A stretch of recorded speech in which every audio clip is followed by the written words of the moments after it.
Chris, you got anything that'll take a couple minutes before Yep. we get to our 5:35 appointment? Yeah, so I have a couple of due free rentals. First one is for September 13th, 2023. Arriving 9 a.m., departing 3 p.m. Liquor, no. Maximum number of people is 100. It's a senior picnic, and they are renting the pavilion. The second one is on July 22nd, 2023. Arriving 11 a.m., departing 7 p.m. Liquor, no. Maximum number of people, 100 plus. It's a retirement party. It's for the parking lot area, open field, wooded areas on either side of the open field, and the pavilion. And then I was notified by the state that our application that we put in for the Forge Pond Dam was approved, and we have been approved for funding for the preliminary planning regarding the Forge Pond Dam. And that was one that Dave Leonard put in for the decent. That's awesome.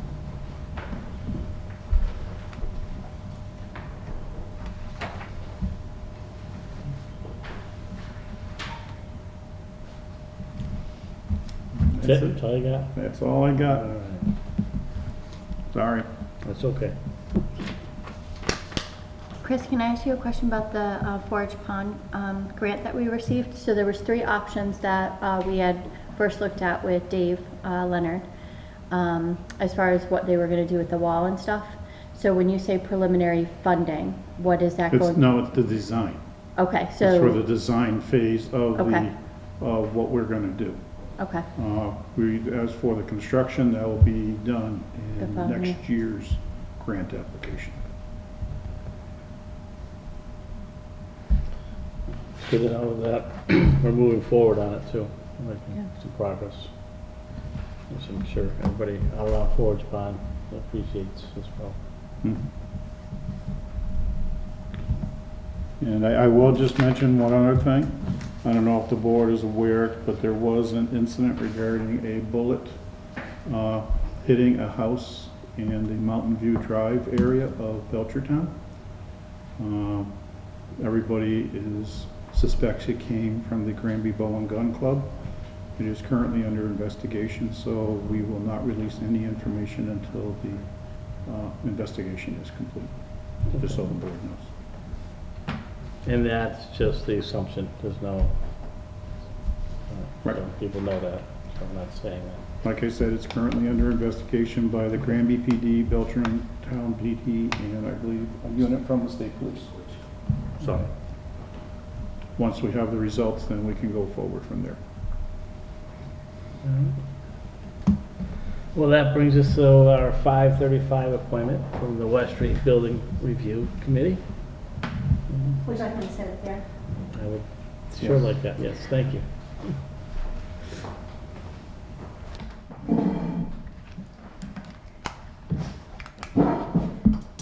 All right, so as you guys hopefully remember, a group of concerned citizens came to you back in August and asked the select board to move forward with potential uses of the existing West Street School, the West Street building. And it was last studied in 2018, and at that point, the recommendation was to raise the existing structure and to build 2 new, smaller structures in phases. And the select board at that time unanimously accepted that recommendation. However, nothing has happened since then. And so in January, you charged our committee with 4 things. And our committee, they're sitting behind me, they're made up of a nice blend of people with expertise and experience. And so we took each one of the charges and went through them one by one. And so I'll give you a summary of what we did for each of the charges.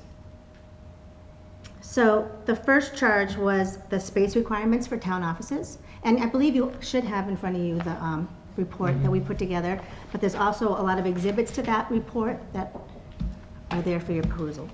All right, space requirements. So we contacted each of the department heads to find out what they needed for space, and The total came to approximately 16,000 square feet. That was exclusive, though, of some outside, some storage requirements.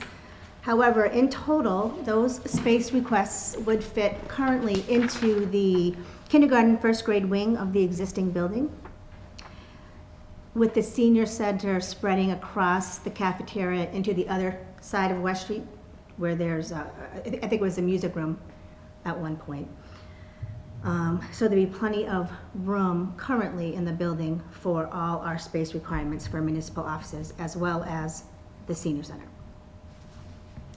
The second charge was to review the West Street School Reuse Committee report. That was done in 2018. And in particular, when we reviewed that report, we just wanted to point out, when that report, again, was drafted, the recommendation was to build new because it turned out to be cheaper than renovation. However, looking through that report, in particular, there was a study by one of the engineers, Barry Engineers and Constructors, which basically said, regardless of what portion of the building they were looking at, the foundation had no failures and no noticeable movements. The foundation was in good condition. The framing was also in good condition for the most part, and was sufficient. The only difference between the three areas of West Street was the masonry walls, and it was the earlier building where the masonry appeared to be in fair to poor condition, but the other two parts of the building, the masonry was in good condition.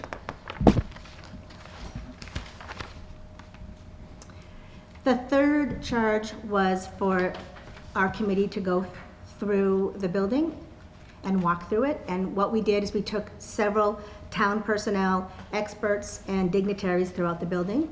And those reports of the people that walked the building with us are attached. But in a nutshell, everybody was impressed with the structure of the building given its age. And then finally, the last charge was options and costs to move forward. So what our committee did is look at the same options that the prior committee did, which was build new, raise, and or renovate. So each one of those we looked at. The first was building new, and what we did is we contacted Roy Brown Architects, which is the firm that they used in 2018, and asked him to give us updated numbers from the 2018 study. So in 2018, to build new, it was approximately 3.4 million, and that was to raise and build the two new buildings, which would total approximately 11,000 square feet between the two buildings. What Mr. Brown told us is that it was safe to assume that the costs from 2018 should be increased by 60 to 65%. However, that percentage was exclusive of the soft costs of designing, engineering, printing, etc. So what our committee did is increase that percentage to 70% to include those soft costs. And that brought us to approximately 7.6 million, 7,655,000 to be exact, to build new. So that was a good 4 million more just over 5 years' time. We looked at raising and abatement costs, and we contacted Associated Building Records, and they gave us two different costs, $450,000 for asbestos abatement, and then an additional $550,000 for demolition. However, that quote did not include costs associated with universal waste, hazardous waste, PCPs, underground oil tank removal. So to be safe, we took their original estimate and increased it by $300,000, which brought us to 1.3 million to raise and abate. Back in 2018, that number was 890,000. So that has also greatly increased. Lastly, we looked at renovation. In 2018, when they looked at renovating, the cost came to $12,230,000, and that was given by Roy Brown Architects. As our committee looked at renovating the building, it became evident that that number, well, we believe the number they had was a complete gut of the building, as opposed to when we looked at the building and did the walkthroughs and worked with these different experts, we realized that such an extensive renovation really wasn't required because the structure itself was sound, the roof was relatively new, the existing spaces in the school were more than adequate for what we needed. So instead of doing a complete gut of the building, we looked at what we termed soft renovations. So we contacted several firms to get some cost estimates. I'll go through each one of those firms. Again, just for this soft renovation, so using the building as is, just making it usable as municipal offices. So the first expert that we contacted was On-Site Engineering, and we needed them for reactivation of septic and water to the building. And Susan Honeywell, who was the person that we contacted, did go through the school back in February. And back in February, she identified there were 4 existing tanks that all needed to be replaced and or reconfigured. And she also told us, and we have it's attached to your documents, that Mass DEP indicated that any proposed activities on our site cannot result in additional nonconformance, and what that means is our existing well has a nonconforming zone 1. So that would need to be either reconfigured, relocate the well on a site which would conform to zone 1, or reconfigure the site to maintain an undisturbed radius around the existing well. Unfortunately, the costs associated with that we don't have, because they need to know actually what we're going to do with the building before they give us the costs. So I don't have a cost for that, but we did put in a contingency number at the end, so hopefully that contingency would cover any of those costs for the well and the septic. We contacted Associated Building Records and again asked them what it would cost to remove the asbestos, and that again was $450,000. However, that quote did not include, again, the costs associated with universal waste, hazardous waste, PCPs, etc. We then talked to the fire chief, who has told us that now sprinklers will be required in the building if the building's used for town offices. And back in 2018, that was not a requirement. The regulation changed because they configured the buildings to be below the requirement for fire systems, fire sprinklers. Unfortunately, we can't do that anymore, so we are required to put fire sprinklers in. So we did contact Fire Tech, and they gave us a quote for a wet sprinkler system, pendant sprinklers, upright sprinklers, a diesel vertical pump, and a tank, and that came to $489,866. And that would be for the whole school, not just portions. And then finally, for air quality, we contacted Michael Feeney, who is the indoor air quality program at Massachusetts Department of Public Health. And he walked through West Street with us, and he found no evidence of mold, felt the building was structurally sound. However, he did say there are issues related to moisture and had several suggestions as to how to combat that. For example, replace some of the existing HVAC and adapt the HVAC that we currently have for the expected new occupancy. That's not a school, but rather municipal offices. He said relocate or consider relocating the electrical transformers that are in the basement due to the likelihood of flooding.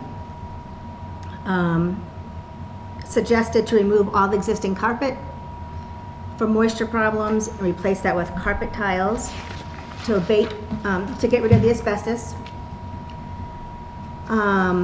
Remove landscaping by the building, which could cause moisture problems. And then finally, he said he would suggest replacing all the windows because of the PCPs around the windows. However, he did note that currently there's no damage or crumbling materials on the interior of the windows, so he'd recommend it, but it's not actually a requirement. His costs one of those costs that we cannot get without really knowing what we're doing to the building. So again, we're just going to assume that any costs associated with his recommendations are covered under contingency. So because he said that about the windows, we also contacted Lazat Glass. And they walked through the building and gave us a replacement of all the windows, the glass, aluminum doors, frames, hardware, and that number came to $1,750,000. So that's all the windows, doors, frames. That was exclusive, though, of the asbestos abatement costs and disposal of existing windows. All right, so adding all those numbers up for those experts for those soft renovation, that number came to $2,689,866. But then if you add in a 20% contingency cost or addition, that brings that total renovation up another approximate $500,000 to $3.2 million for renovation. The committee did discuss the possibility of renovating the building in phases to save costs. However, each one of the people we contacted said there was not a cost benefit to doing it that way. In fact, doing it all at once was probably the way to go.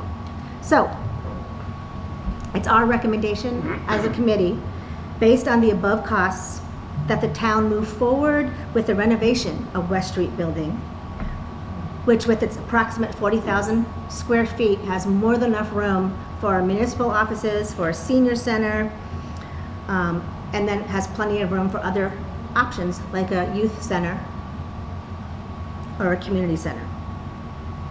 Minimum renovations are what's needed to get people into the building, and then once we get people into the building, we can then renovate other parts of the building.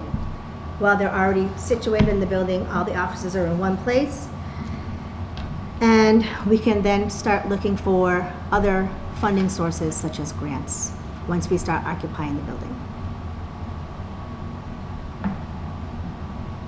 Lastly, just please be advised that our cost estimates are just that. We didn't have any appropriation available to actually get more detailed cost estimates. Questions? Did you look at replacing the HVAC system? Was that in here? Did we, The whole HVAC system, or were you talking about something else? the HVAC Michael system with Yeah. Michael Yeah. Feeney, we did not look into that. We know that would have to be looked into. Okay. And So we don't know the cost on the HVAC system? You were looking at mini We're looking splits. at mini splits for each room. You're looking at mini So splits. each office would be able to control their own separate, instead of doing the whole system. Makes sense. It'd be more cost efficient that way, too. Yeah. I think through Mass Save, there's grants for mini splits right now too. Do we look at replacing the whole system versus the, I'm gonna call it for a better word, a mini split per room? What's the cost of each individual HVAC system per room versus the whole one for the whole building? We didn't get into that level of detail on this. Okay. This is just a cursory review of what the recommendation should be.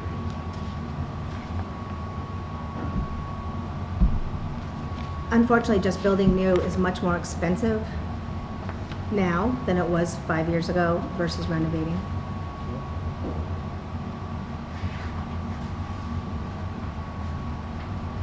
Anything else? Rick? Lynn, Yeah. for the on-site engineering for the water tank, through the Mass DEP, I know there was 2 options that you guys had discussed. They didn't give you an estimate at all? Not at all. Okay. They I was said just contact wondering, us. like, okay. Right, Kirsten, none of those, that email, yeah, it said contact us to let us know what you want to do. We can give you a better idea of what it's going to cost. Okay. But that's all attached as exhibits. Yeah, I did read the Zone 1 and how we're not, we're non-conforming with the Zone 1. It was 120-something foot well down too, so, and with a rocky base, so I don't know how much that means in relocating it if we did in order to be in compliance with Zone 1. Like if that means dynamite or like what have you. So that's why I was wondering if they gave you an estimated cost or anything for it. No, but Susan Honeywell did say we had a second solution, which would be to reconfigure the site to maintain a non-disturbed radius around the Okay. well, so that would be Probably the best bet first, cheaper. if we could. Yeah. What's the radius around the well? Is that 100 feet? 100 and. I forget what I read. 93 is what stands on the top of my head, but I don't know. What'd you say, Crystal? 193, does that sound right? I think that was one of the measurements that were given, but that could have been zone 2 as opposed to zone 1. Let's see.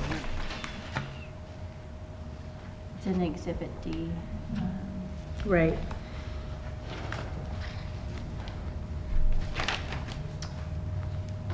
So zone 1, it says, is the area around it, 193 feet for zone 1. For the IWPA, it is 492 feet. So a protected radius of 193 feet is zone 1.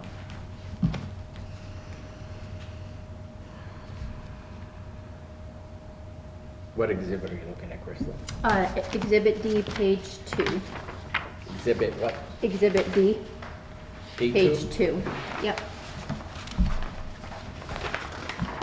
So not the email or the letter, just look at the bottom where it says West Street Elementary School from the 2003 report, and it's page 2.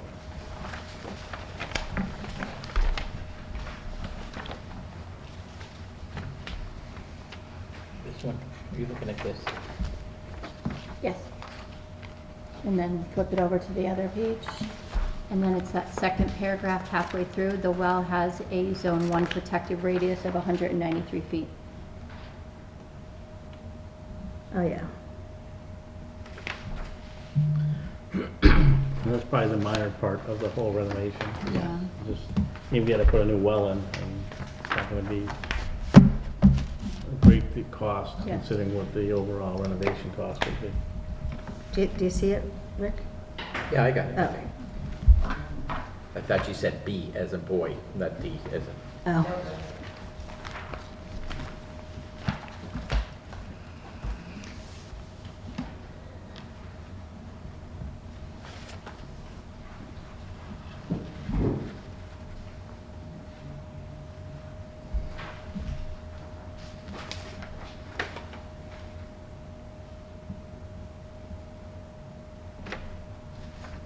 I mean, it sounds like it makes sense to renovate the building, just by cost. I mean, even if you're off by $1 million, it's still much cheaper, less expensive to renovate, and if we get what we're looking for out of that building at the same time. Was there any talk, so, when we started talking, you were talking about some of the foundation where it was not in the best of shape. Was there any talk about taking down that part of the building? Or are they gonna like, Well, raising part of the building was more expensive, yes? And we can use that part of the building for storage? oh, okay, so it can still be used for other things? Oh, yeah. Oh, okay. Well, that's good to know too. But for the foundation, there was no failures and no. Well, that was according to the noticeable movement. 2018 study. We didn't Okay. have an engineer going through that, looking at that Okay. for lack of money. Yeah. Well, I gotta imagine the part that had issues back then, It was the oldest section. yeah, it hasn't And gotten better. it said appeared to be in fair to poor condition with a number of stale lintels in need of replacement. Brick sills are in poor condition and should be rebuilt with new flashing below them. But the rest of the additions, the 51 and the 56 edition, are fair to good condition.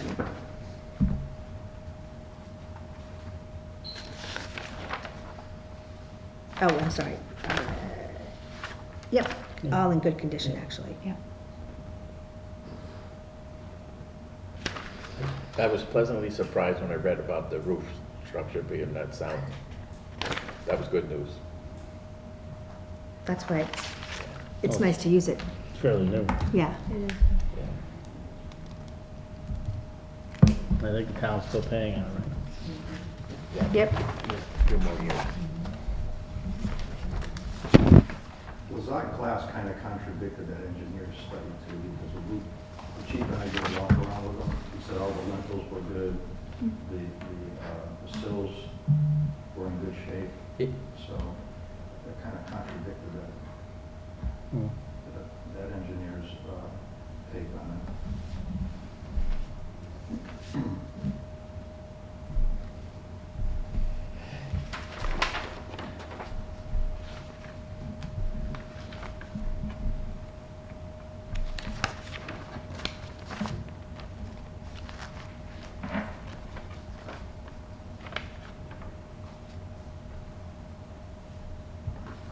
Well, I'm in agreement with Glenn.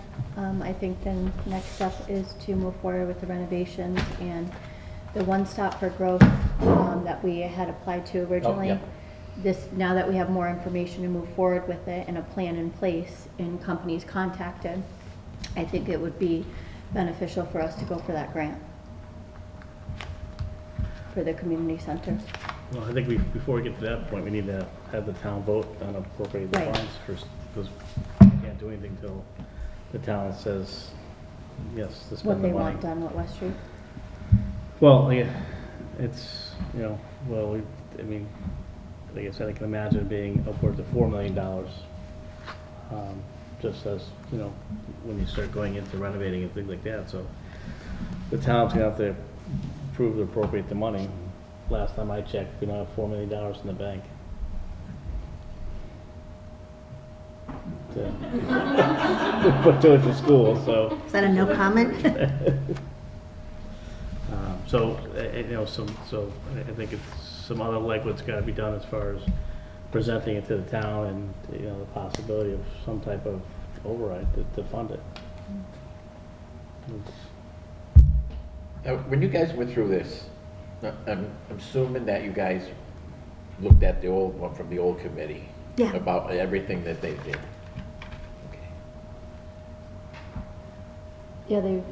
that's the second paper of the report. But That was the second paper of the report where it says review of 2018. I think the biggest thing, and everybody can speak to this, over the past 5 years, is just the cost of construction, new construction. I think that's, Up through the roof. right, back then, in 2018, it probably made more sense because it wasn't so much a big difference. It seemed like you were getting things at a decent cost versus today. And building supplies and not just that, labor and everything is skyrocketed over the past 2-3 years, so. I don't believe the square footage that they were working with would accommodate the needs today. There's additional departments now. Where Jeremy's department wasn't Right. considered Yep. at that point, where there's plenty of room for him in the older structure. So to be fair to the other study, they didn't have, Browns has some growth space. But if you took the 2018 study and you added still another $1 million to it, still, then it's what it would have cost today. Not cheaper, Double. yeah. Yeah. So, Well, I think we should move forward. Renovations, I think that's not a bad thing. Just one thing that I noticed, I know he doesn't have one here, but Dave Mendoza, the VSO officer, doesn't have his own office here because we don't have the space. But that is something that we should add to this plan moving forward. He should have his own office Well, what when he I- meets with veterans. Yeah. Yeah. Plenty of it. Yeah, what I didn't say is that this 16,000 square feet alone would just, there's much more space to house the planning board, the conservation commission, GCAM can go into the building. Right. It's a huge space, Yeah. even neglecting that old section, So in other words, room to grow. absolutely.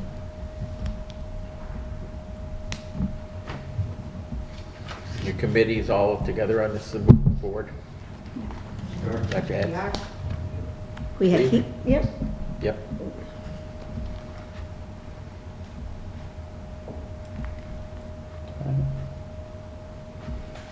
Thank you guys for your hard work Yeah, on thank this. you. Great Thank stuff. you very much. Good information.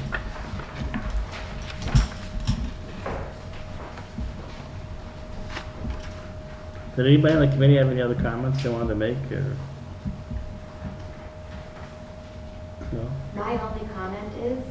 should the board decide to move forward, it's something that has to be acted on. We've seen, if we had acted on this when it was approved last time, we could have had a building by now. And it might have been a completely different story because regulations have changed. Mhm. We can't build two separate to get underneath the sprinkler system anymore. No, Just I- whatever you guys decide, I hope it gets acted on. and again, I think that, listening to what the board had said too, I think we are in agreement to move forward.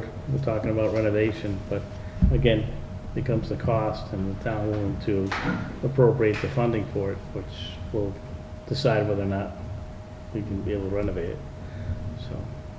You know, the other thing is to going this route, a renovation versus a new build, you eliminate the need of an architect. Most of this work can be done by reaching out for requests for proposals for each of the different disciplines, whether it's HVAC, plumbing, sprinkler system. And I believe that'll keep you in compliance with the state laws, where you can just go out to bid for each of those disciplines, and they'll come back to you with a proposal and a cost versus bringing in an architect and designing something Right. new. We're gonna save the cost of paying an architect to design it. And who knows what's available for grants for each of these as you decide to move forward with those Right. energy Yeah. grants. So that number that's presented there may not. Could be considered the loan.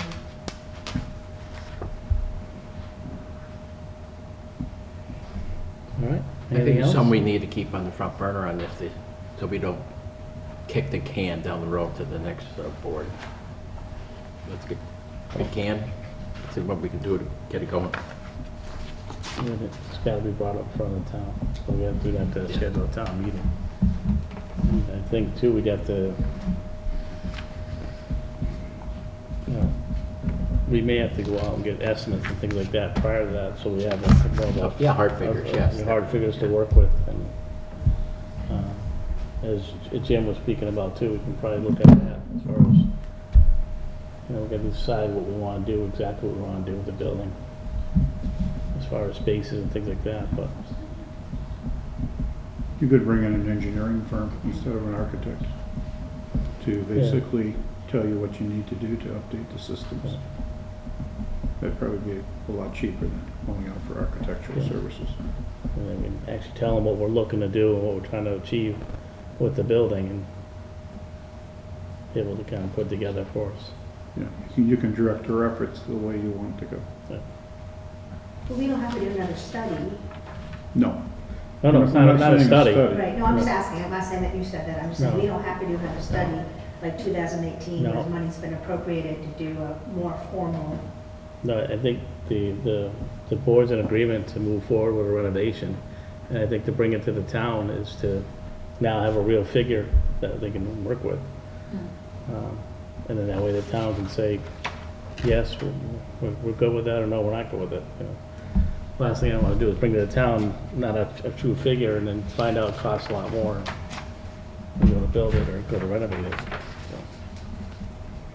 So as far as the on-site engineering, would it be possible for the committee to reach out to Susan and extend Zone 1, what we would have to do for a cost for that, now that we know that we rather expand Zone 1 as opposed to putting in a whole new well? Because you said we had to know which option, right? And so if the board is in agreement with the least pricey option, But or, we don't have one. maybe that's the next step so that we That's can, everything. like Glenn wants not exact numbers, but as close as we can get if we're gonna bring it to the town. So is that a possibility that you guys could do, is reach out to Susan and ask what the plan would be to extend that Zone 1, what we would have to do to be in compliance with that? I think it's in here. That seems like for that, in order to get a number, we had to choose between either extending Zone 1 so that we were in conformity with it, right, or relocating the well. Those were the two options. Those are the two options she gave us, but the choice was what are we doing with the building? We'll Okay. determine the cost to do either one of those. So they have to know that we want to renovate the building as municipal offices to Right. move forward with giving us a cost for probably both those. Okay, which we do, Right. we're in agreement with that, so,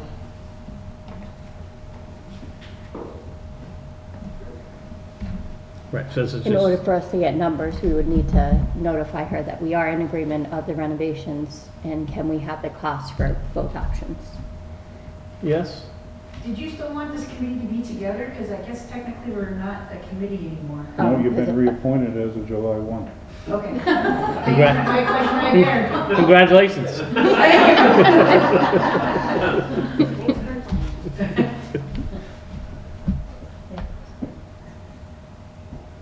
Yeah, I think that's, I mean, that's just one of the other figures that we would need. And Amongst Mr. everything Chair, I did talk to our water operator. He walked around with Susan back in February. And he seems to think that to renovate the whole water system, probably he could have a state-of-the-art water system probably for about $100,000 and repairs on the inside at the maximum. Yeah, But then it's just the Zone 1 requirements by DEP. So. And I have been seeing that there are grants available for asbestos removal, both on DEP and EPA levels. Mass Development, through a PACE program, offers long-term loans for energy improvements. It's been talked about putting maybe a solar field up there to try and make it somewhat energy undependent on the grid, things of that nature. Some of the costs that were associated with this were maybe seeing if the highway could dig the hole for the cistern, for the sprinkler system, you know, things of that nature. And it's just, if we can get departments to help along and help carry some of the burden of the cost, it'll be better for the town as a whole. So, yeah, I think if that's, if we're able to do those certain things like that, if the, you know, whoever the construction companies are, if they allow us to do part of it, that'd be great. And I think just talking about the solar, I think that's an excellent idea, you know, would help out offsetting electricity costs for the building too. so, but, you know, those are some of the ideas that were thrown out during the whole process too. So, you know, the committee did do some in-depth discussions on how to proceed, but again, without having appropriation to try and run it by some experts, it's hard to really nail down the numbers that they were looking at.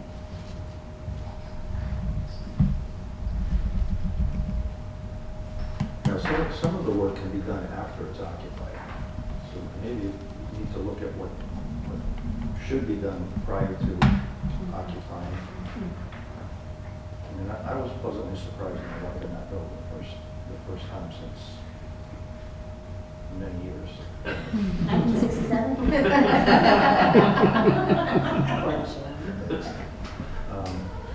It's in pretty good shape. Yeah, There's a lot of, other than the things that were mentioned with the DEP with the well and some of those things, basically it's cosmetic work that needs to be done. Obviously, we want to, you know, re-lamp and do things like that, but it's almost move-in ready, other than the things that is going to be required by DEP. it's concrete and steel, lasts a long time.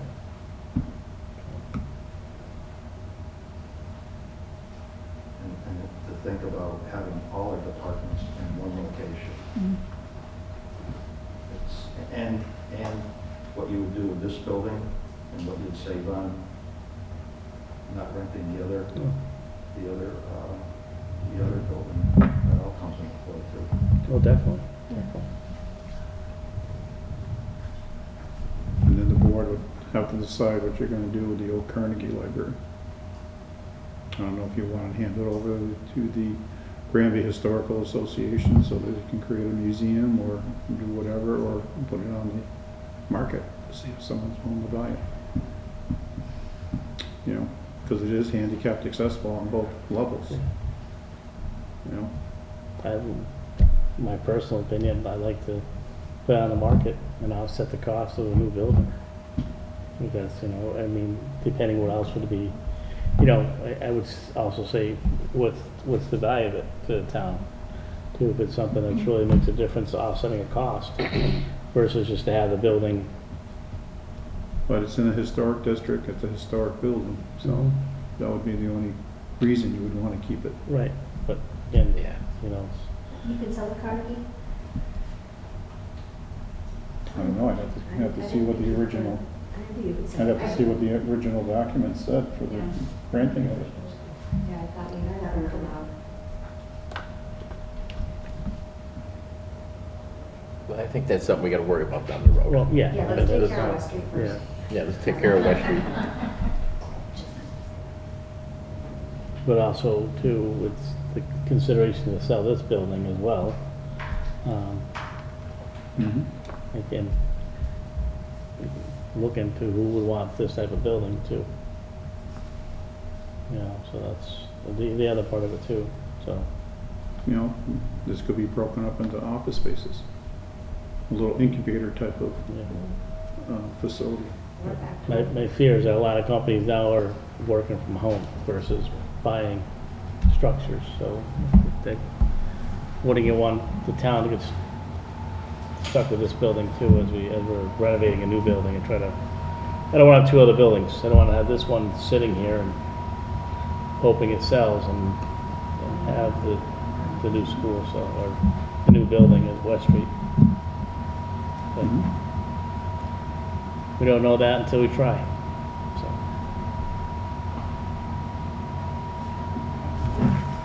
Time will tell, I guess. So I know there was a lot of ideas thrown out, but can I just have what our next steps are in moving forward? So we're all in agreement that we want this to move forward with renovations. So what's the next step that we have to do to keep this moving? Well, we'd have to have, I think you got RFPs gotta go out for, Well, like before that, Mr. Trampy suggested. I think those need to get, well, we need to find out exactly what we want to do with the building. So we'd have to have someone come in there. And as I said, we can kind of design the way we want it to go, with the help of the committee and obviously, what the different town offices where things are going to be. Because I'm assuming you kind of looked at that already, thinking about it, where certain offices would go and stuff like that, or no? We have an idea. yeah. Yeah. Because we have to come up with a cost that's associated with it. So that would be having, not an architect, an engineer come in and look at it. Kind of, we guide them and tell them what we want to do, what we want to use the purpose for, and have them come up with something for us. And then at that point, we'd have a figure to go to a town meeting with. This is the plan, this is what we're looking to renovate, this is what it would look like, this is the cost. Don't we need to have some appropriation to do that?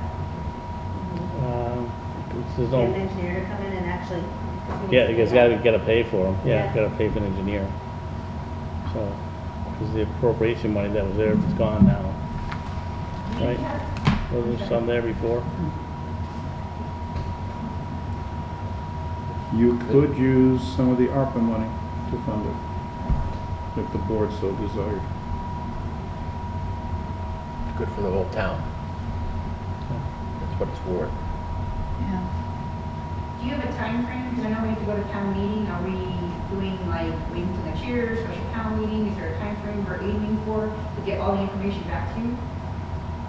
I would like to do a special town meeting in the fall. I don't want to wait till the spring. Right? Because that'll help us out too, we're gonna pinpoint and make sure we get all our stuff in and. Yeah. By next Friday would be great. Jen, you got something to say? I might be wrong, but I think you guys need to take a vote to make it official. I think we already did, but There was no vote called. No. I will make a motion to move forward with the renovations of West Street School. Oh, as presented to us. we are recommending the renovations. Okay. We're not doing them, we're recommending Motion them. for recommendation of renovation. For a second? I'll second. Any further discussion? Chris is looking. I think your vote should read that you're voting to move forward with exploring the option of renovation to determine a cost to be brought forward to town meeting for approval. I think that's the way it really should be done. Which should be worded. So I will make a motion to move forward on the exploration of the renovations for West Street School to be brought forward to the town at a later time once we have numbers. So a second? Second. Any further discussion? The only thing I would say is it is the West Street building along West Street School. West Street building, yes. All in favor? Aye. Anybody opposed? So that would be our first step, and I think, and we could use the ARPA funds to, because that doesn't have to be appropriated by town, that's, yeah. No, it doesn't. Is there an engineering firm that you typically go with or that the town has used in the past? I used to like using Keolo and Bienic out of Chicopee, Keola? but I don't know if they're still around. Are they? Because we've used them in the past and they've done a very good job for us. But at the fee we're probably talking, it's going to require an RFP, Okay. to be honest. So we gotta put out, okay. So if we can get an RFP together for maybe our next meeting, which is in August, August 14th, yeah. And we can get that and get moving forward and, like I said, I mean, I think our goal is to have a town meeting prior to the new year. So it's gonna take some time to get the information that we need. And really to put together I think a solid presentation for the town to see. And then go from there. So once the RFP is written, Chris, and then we approve it as the select board on August 14th, then it gets posted for 30 days, right? Or does it? Minimum of 3 weeks. Okay.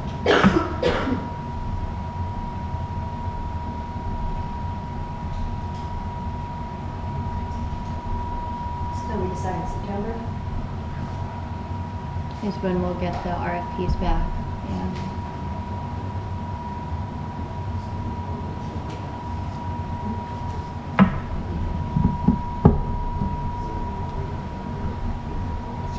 And that's enough time to 60 days. get everything together prior to, you know, kind of want to stay away from the holidays, but, So October sometime, you know, hopefully. when the information's ready to go, we'll move forward with the town meeting.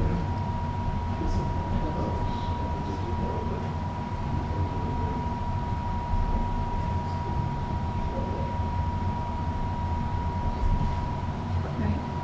I would say December, early December, at the very outmost. Yeah. Because if you do September opening, give them 60 days to do investigation, drawings, that'll take you, that'll be October, November. So you're talking December for a meeting at the outset. Yeah. Sounds like that thing's gonna take off, that plane.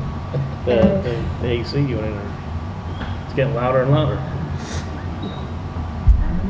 So that would get us to where we want to be, and then we'll go from there. But I also think we need to have, well, as time goes on though, just a discussion as what how to fund it too. I believe the One Stop for Growth is November. If we want to go for it again this year. Chris, could we be securing grants between now and then for any of the other work that needs to be done? Maintenance? You have to We have can it. try. We can try and see what's out there. Do we have to have a time frame though for the project? No. Not for the grants? If we know we have to do asbestos removal, so. Right, so when, We know that's a fact, so we can put out an RFP for asbestos removal. We contact DEP, EPA, ask them, do they have funds available for us to be able to move forward with that part? We can contact Mass Development and talk to them about energy-related items. You know, solar field, things of that nature. Get a hold of National Grid, have them come through and see what maybe they can do for us as part of the process too. Well, we can do all this before the town approves. Sure, you can start getting stuff in place, Yeah. why not? and I would think we would remove the asbestos anyways, regardless. I think. Because It's it's gonna gonna be make it part that more valuable. Even if you demolish it, right? Yeah. You've gotta get rid of Still gotta asbestos move, anyways. yeah. So if there's a grant that's gonna help us do that, might as well take the money and get that out of there.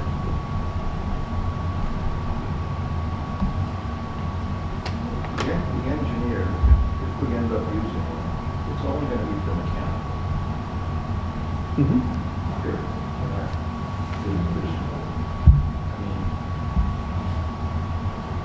You could still call 3 contractors, write up an RFP, advertise it, send it out,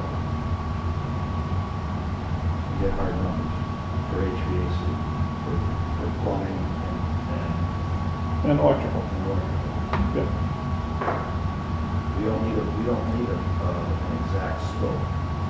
No, We could do a walkthrough, explain to them what we're looking for, and let them provide us with a proposal. The proposal will be a little bit different from each of the contractors, but the committee can weed out which, well, look at, you're gonna do this and this.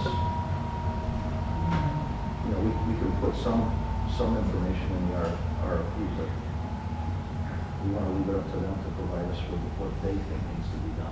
well, for fire suppression, we know what it is, to put an underground tank in, a diesel pump, blah, blah, blah, blah, blah, just like them. That's my point. We don't need an Right. engineer to tell us that. We already know what they need. We've already been given that information. Same thing with the windows. He's already explained the windows to us. We just have to decide which ones we want to be opaque and which ones we want to be see-through. At least that's the way I'm looking at that. I agree. My understanding of what you got for the bid price, it was basically the same thing. And then the doors, exterior doors, you already know what you want the exterior doors to be, you know, metal frame, replacing, period. Meeting current fire codes and handicapped accessibility code. That's all we care about. So we could move forward with a lot of this. We don't really need an engineer to come in and write scope. No, We're not building new, we're renovating. but, As long as everybody hears the same thing on a walkthrough. oh yeah. Oh yeah. And that's why you have the walkthrough. The only other thing the engineer may have to do is disassembly of the current boiler system and removal. He may have to spec that out. Because we'll probably work with National Grid on getting the transformers out of the basement up outside the building, probably on a pad somewhere near the building. So. We could probably contact a couple electrical companies, electricians, on what that would entail. We That have would some. give, but my point is that would give us all the information we need so that the select board can present to the town with a much better number, Mhm. with still some contingency in there along with potential grants on top of that. So we could present the worst case scenario, I would think. And the engineering firm can develop a reasonable contingency for the project, based upon what we're looking at doing. Mr. Trump, let me, if I understand you correctly, you're saying what is the need for an engineer firm? Why can't we just get RFP from the electrical contractors, so on and so forth?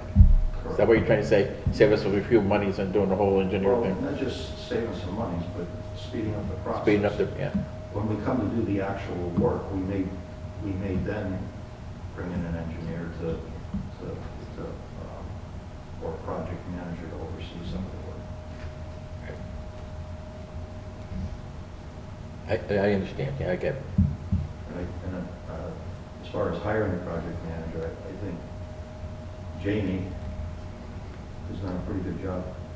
He could probably help out with facilitating each of these different disciplines as they're being installed.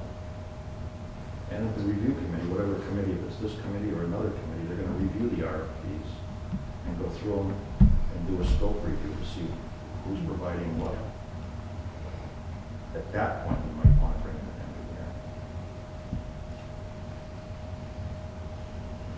So I guess what I'm saying is I don't know what Chris is thinking as far as bringing an engineer in at this point. If it's, what's the threshold for an RFP? 50. 50.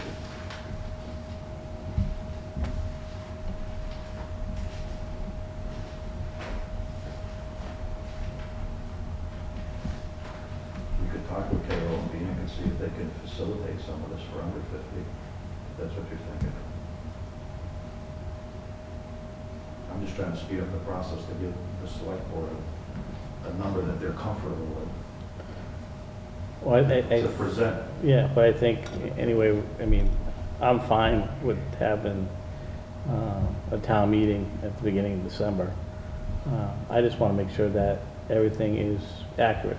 That's why if we need to have an engineer and kind of can design exactly what we want, then that's what people are hearing. That, you know, this isn't a, someone's not giving us a rough estimate, then when it comes down to a real estimate, the figures are different. Because, you know, when you get people to walk through and you're just kind of generally talking about stuff, that's what they're gonna say, well, we don't have exactly what you wanna do, but we can give you a rough estimate.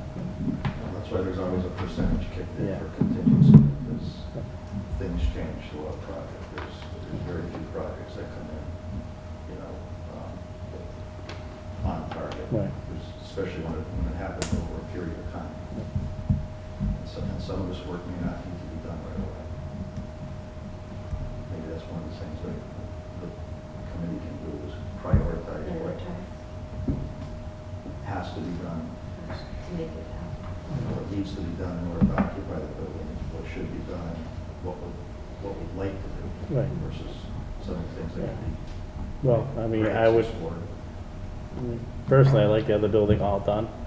We have people move into it, so it's over, said and done. We have this building here where part of our town apartments are, and I know the other building, when's the lease up on that, Chris? 2025? 2025. Yeah, so we do have some time, we have a lease with them, so. But like, again, like I said, I like to have the ability when someone moves in there, it's over and done with, there's no more work going on around their work area, you know, respect for that.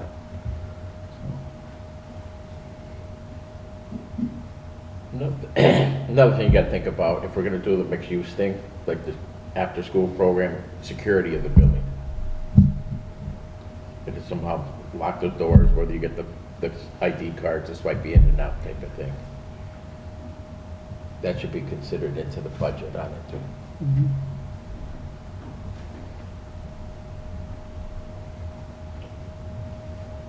Yeah. Anything else? So are we going with an engineering firm or not?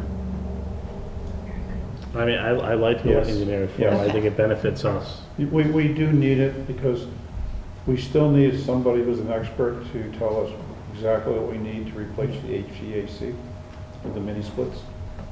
at least for that too. You know, because we could have an HVAC company come in and say, oh yeah, you can get by with this. Come to find out, they're just going off the cuff. They don't have any actual calculations what it's going to take to heat or cool the airspace that we're looking at.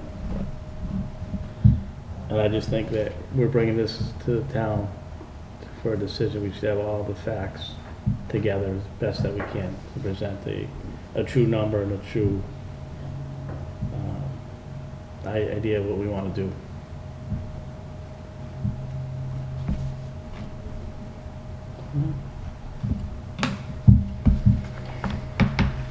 So December it is.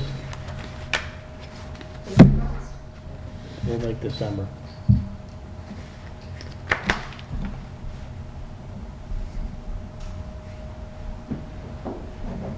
Anything else? No? Thank all of you very much. I know we put a lot of time and effort into it. And as we were talking, I think at our last meeting, how much we appreciate when people volunteer their time for the committees. Because if people didn't volunteer their time, where would we be for a lot of the committees in town? So, thank you.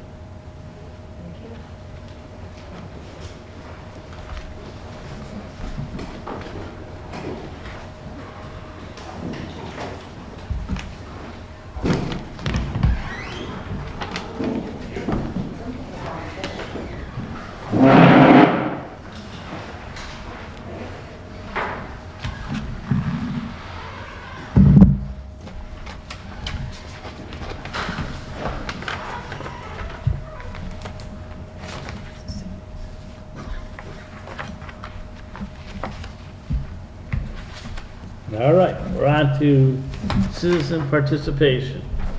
Rich, that is you. I don't know if I could top that meeting.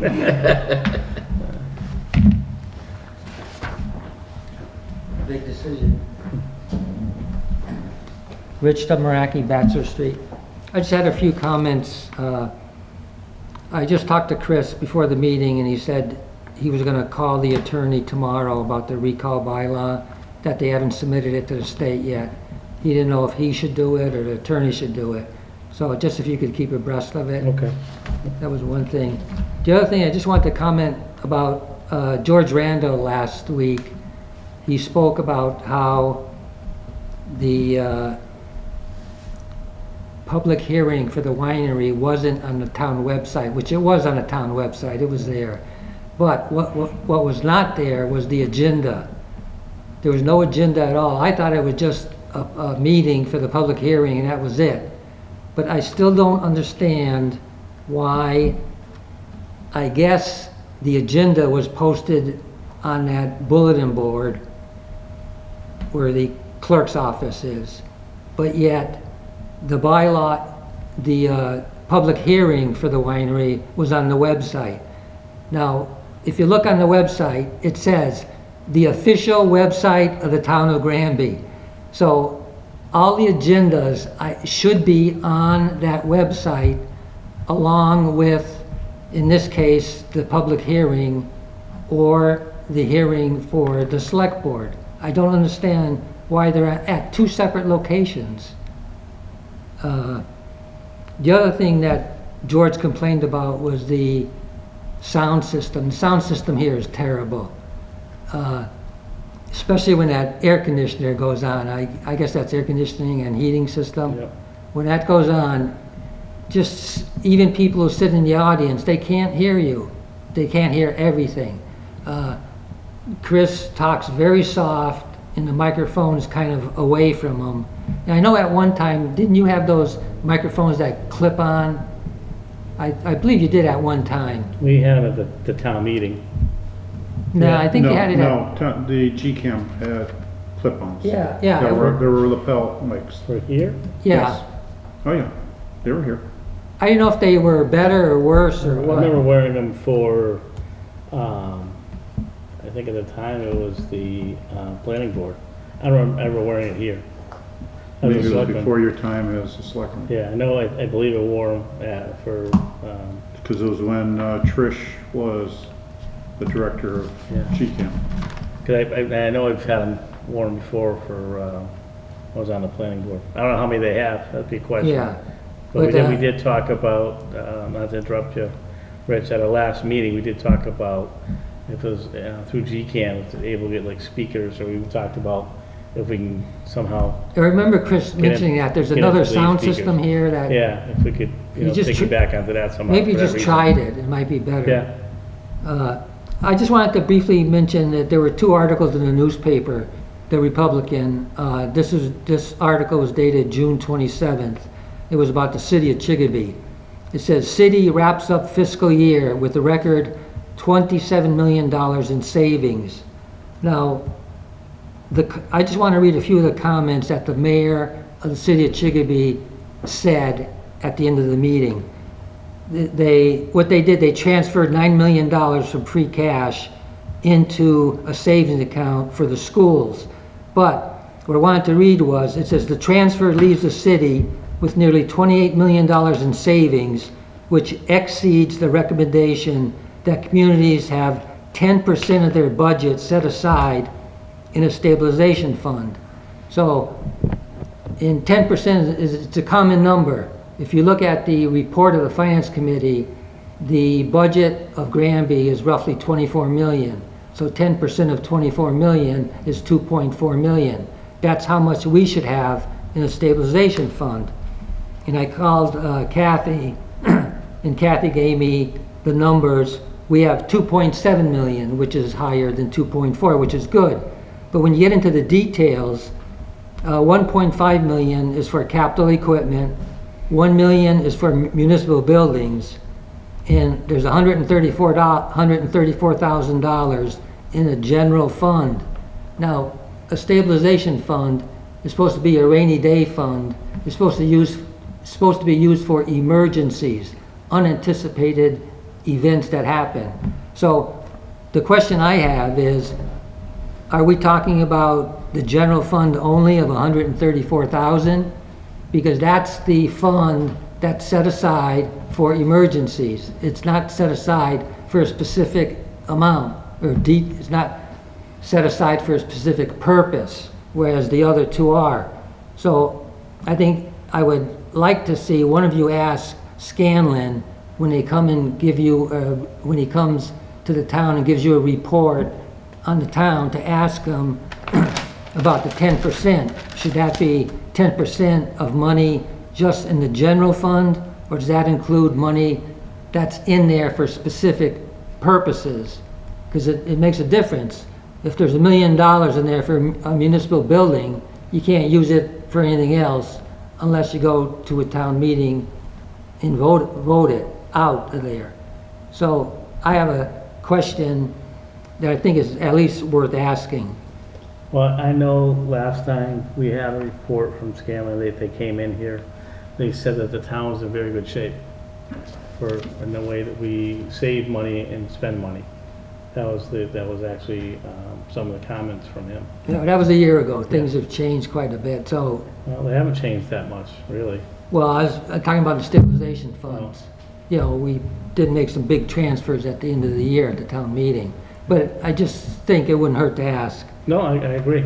Nothing. The other article was in the Republican. It was July 7th. And I wasn't aware of this. It says Springfield councilor takes a job as administrator for 2 rural Western Mass towns. So this is the first time I was aware of that they have a shared town administrator, 2 towns, and it was the town of Washington and Middlefield, Mass. So they're sharing a town administrator. They're paying a salary of $80,000, so each town is paying $40,000. I mean, they are small towns. Both of them together only have about 1,000 employees, 1,000 residents. Yeah. You know, but the point of the article is that they're thinking outside the box, that I can't see why, well, let's see. I can't see why. I think the board should be thinking outside of the box a little bit. And I'll go back to the town accountant and town administrator, how they should be separate jobs. Okay, I want to give Crystal credit for the last meeting. She did dig in and get some information about an accounting position. And it was mentioned that you have to pay someone like $70,000, which I disagree with. I think it probably is half that, because that's all we need is someone who is willing to learn the position, and it could be a shared position. Now, that person could be going for their certification as a municipal accountant. The town would pay for it. We don't need a top-notch person for that position right away. And Rich, I can tell you, and just speaking to that, I'm not in favor of bringing someone in here and training them how to be a town accountant and then watch them leave to go to another town. Because and just kind of what you're talking about, this board, and I know as well as Chris Martin, has been talking about shared services through various different, our building commissioner and things like that, just kind of where we can share with other towns, sharing the expense with other towns. I hear what you're saying, but some things just aren't easy to do that easy. We're a small town, but we're one of the bigger small towns. right. Just, you talked about the two other towns, I don't know of them, but I imagine they don't have school systems, either one of them. They probably have a regional school that they go to. But the point is, they're thinking outside the box. They're sharing a position. Well, we've talked about sharing positions. I think we have, we were sharing our position for the town, the town building commissioner with the city of town of South Hadley for a while, or Hadley. No, but before we were with the town of South Hadley for a while. We were sharing that with them because of the two things, we couldn't find anybody. Yeah. What was the issue, because the cost of that position keeps on going up, as we talked about before, because other towns start bidding against each other till they get the person they want. But I remember at the last meeting, you spoke, I was actually shocked. You said you talked to someone at the state, and legally, you can combine the town accountant with the town administrator. It's not a legal issue, it's an accounting issue. You're talking about separation of duties and internal control. You're not talking about the person in the position, you're talking about the positions. Now, this is my question. What happens if something happens to the town administrator today or tomorrow? What effect is that going to have on the town? That's the big question. I mean, this town would be in deep trouble without an accountant, without a town administrator. So sharing a position, it doesn't have to be a shared position. It could be someone we hired. When is the last time this town actually went out and tried to hire somebody? How many? It's been years, I believe. Last year, right?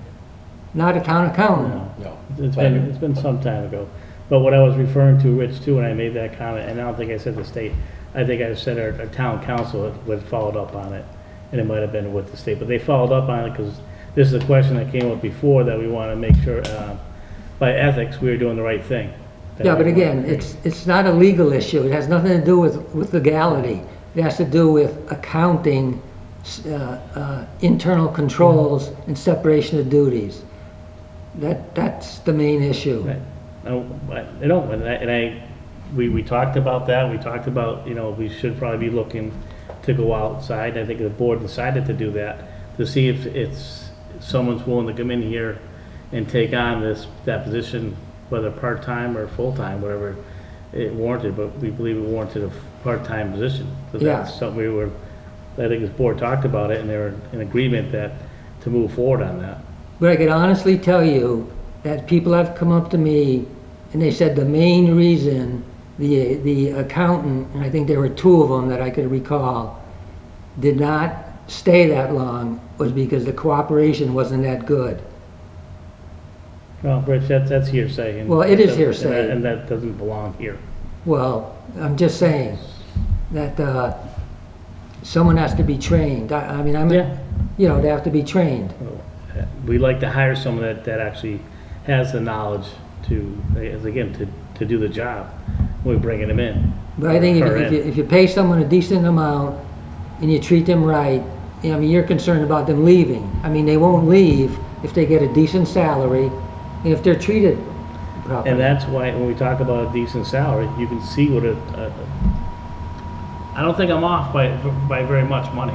When I Well, talk about someone, is you bring in someone for an accountant. You don't need a top-level certified accountant, though. You need a certified accountant. If not, then. They then can Chris- work, that's where you teach someone, Glenn, you teach someone the job. You don't need a top-level person to learn the job. I understand that, Rich, but I'm saying I have concerns about bringing someone in, teaching them the job, paying for the certifications, and then they can just take that knowledge and certification and leave the town. But that could happen anywhere. It happens with the highway department. I remember Dave tells me To all my- the time. To my people point, I'd leave. rather bring someone in that already has the knowledge, the experience, and is certified to do the job, versus bringing someone in that, I see your point, but if you have an option, I'd rather bring someone in that's already been trained and knows how to do the job. Yeah, no, that's fine too, but I think you should at least try. I think it's been several years since the town actually went out to see what's out there. Yep. See, it's worth it to do it, at least see what's out there. I think this board agreed on that last meeting that we wanted to explore that. But I'm trying to look out, for the town. I mean, what would happen? Well, so am I. So am I. And I agree. I'm not disputing that at all, Rich. I agree 100% when you have,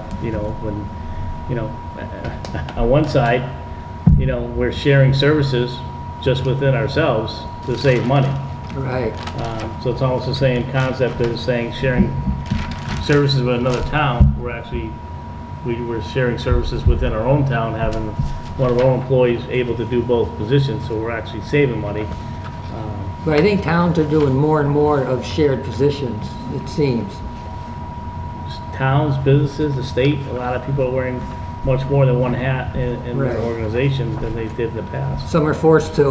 Well, yeah, and it's good and bad, because when that person ends up leaving, there's sometimes a trickle-down effect to realize how much that person did. Right. And we were talking about that because we know Mr. Martin, I'm sure in the years will be, considering retirement, and, this is something that this board is going to be, Well, I want to Looking at. publicly say, I think Chris does a fantastic job. No question about it. He does a fantastic job in the administrator and the accountant job.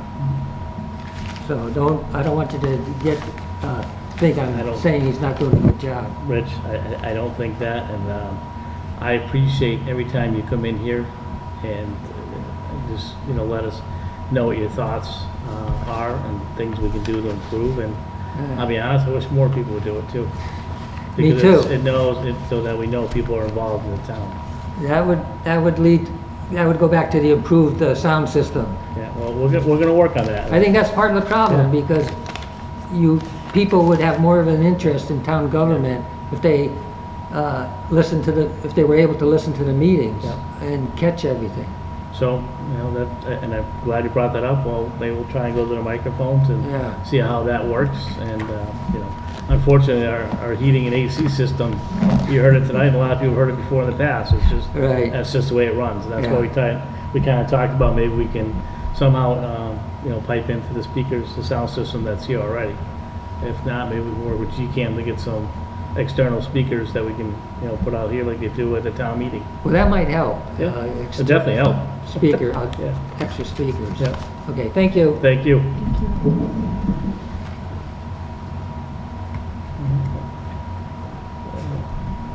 Chris already covered Dufresne Rentals. We did it already. I just have one more I just said topic. that. I said, Chris, you already covered Dufresne Rentals. Actually, there's just one more item under me.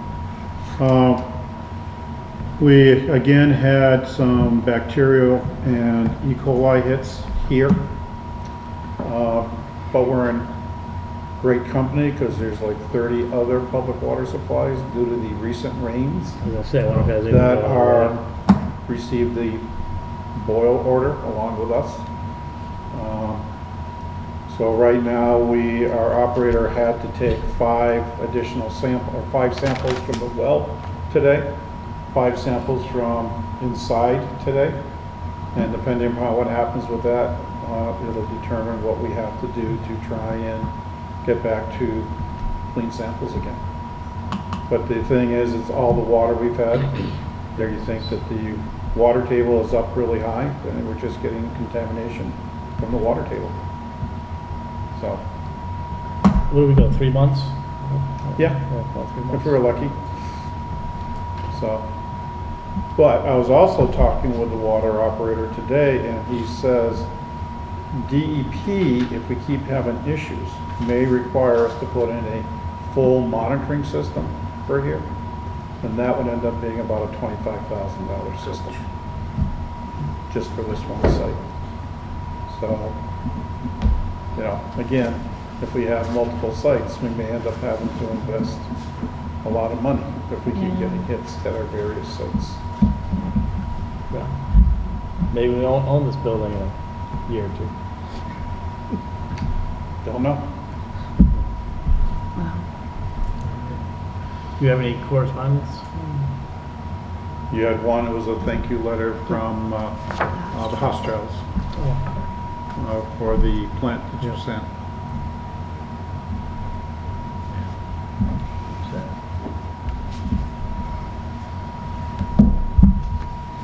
All right, moving forward, departmental reports. I will make a motion to approve the 2 departmental reports, or 3, sorry, departmental reports that we received. Is there a second? Second. Any further discussion at this time? All in favor? Aye. Anybody opposed? We have approve and sign our maintenance warrants.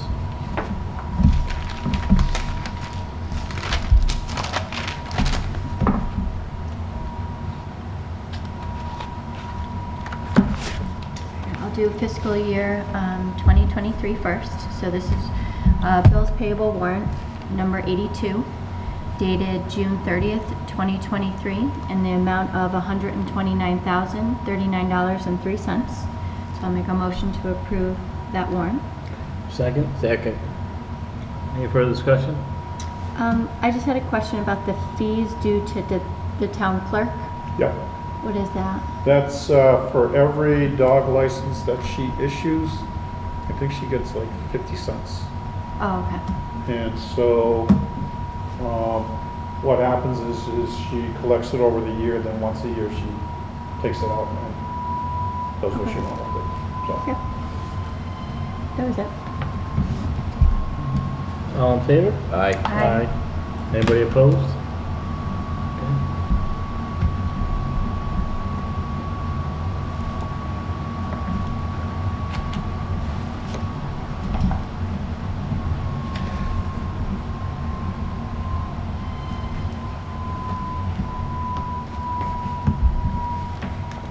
Alright, next one is also fiscal year 2023.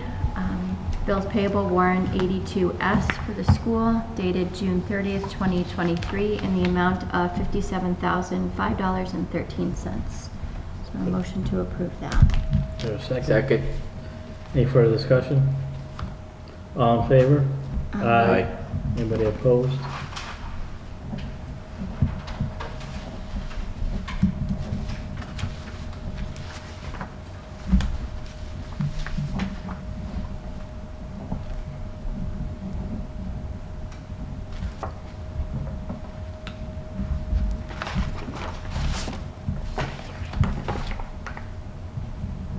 Alright, next one is for fiscal year 2024, warrant number 4. This is a bills payable warrant in the amount of $365,531.23. And I'm sorry, I should have said the date. It's dated July 14th, 2023. So a motion to approve that one. Is there a second? I'll second that. Any further discussion? All in favor? Aye. Aye. Anybody opposed?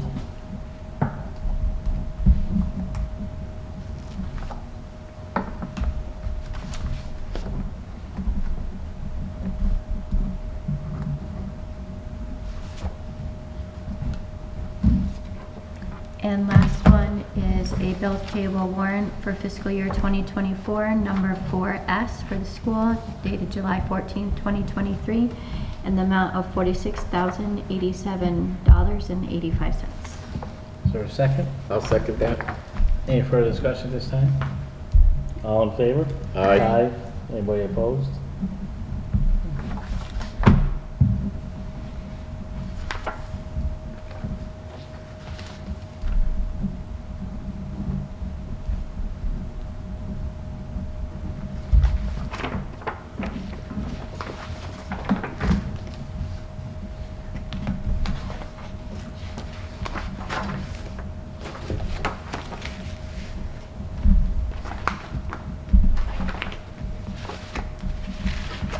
Thank you.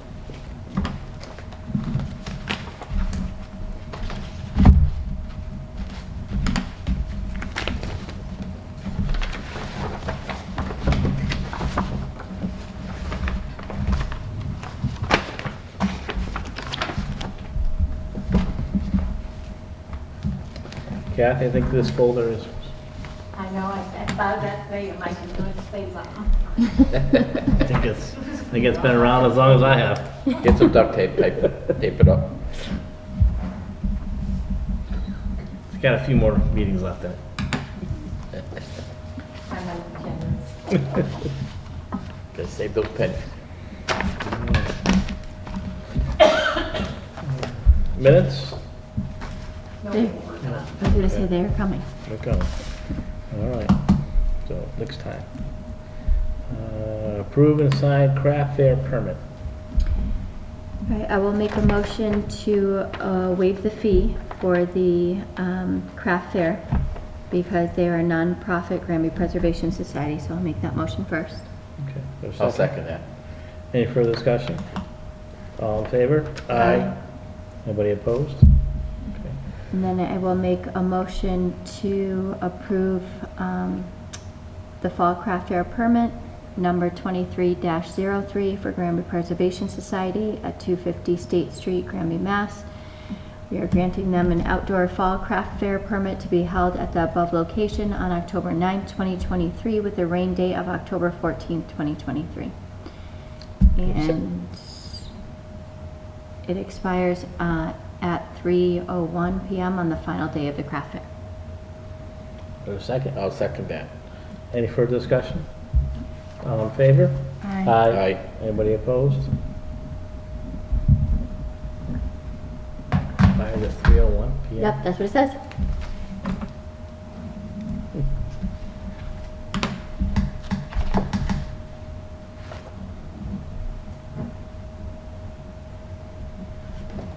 Craft fair must end at 3 o'clock.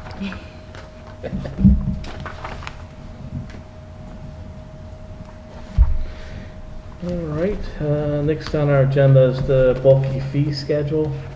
I had a chance to look at it. What about the water, MWRA? Oh, I'm sorry. Is that the, The accent, I checked it out. So discussion on the water, MWRA. So I asked Chris to put that on there after we were talking with D2 stepping up. District 2? I think we should ask, you know, it's great for them to help us out, but I think we should look into, also into the WMRA. The Quabbin water basically is what it is. If we can tie in through that, through Belchertown and run a main line down 202, I think it's worth looking into. Absolutely. Yeah. And if I remember correctly, I think our representatives, when they were here, also mentioned that. He did.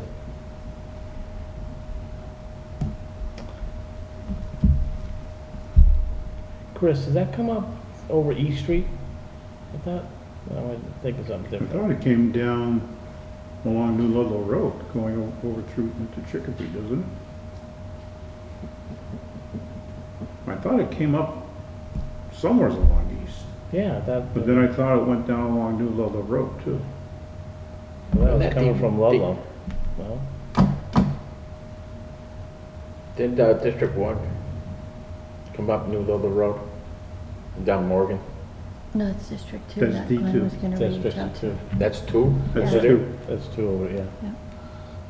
District 1 is Wherever it the, is. Weird, yeah. so you would come down Belchertown off of 202? Is that what you're suggesting? Correct. I think, you know, it's got to get voted on through the towns that the pipeline comes through to accept us into the How far is it coming, where's it, Belchertown now? Where's it come through Belchertown now? Yeah, is it Yeah. down? I don't, I'm guessing not 202. Yeah, but where does it terminate? Yeah. I don't know the answer to that. You know, does it terminate like at the courthouse? Does it terminate farther up? It's good to explore it though, so we'll Yeah, know. we could look into Yeah. that. Yeah, I don't know. Why not? Yeah, doesn't, yeah, once we, I think we should explore it at so least. who would we reach out to at Belchertown? I start with the administrator Town administrator? Yeah. and the board of selectmen. But I mean, it's, depending on how far it comes through Belchertown, there's gonna be a large cost to get it just to the Granby line, depending where it is. But again, it's, I think, you know, we kind of talked about this before in the past, it's planning for the future. So Right, exactly. we need to start making some steps forward. Because I think that overlay is almost 4 years old, isn't it? When they did the overlay on that? Yeah, that's been done for a while now. I want to say it's been probably about 4 years, so. The moratorium should be almost Yeah. over on being able to come that route. Like, I know it, I can remember back 2 years, and it was already done 2 years ago, You at know? least 2 years. What, from the center down on 202, you mean? No, they had come down to all of 202 and did basically a skim coat, Yeah. I'm gonna call it. Where I think they put down like a 2-inch layer on top of the existing. Hmm.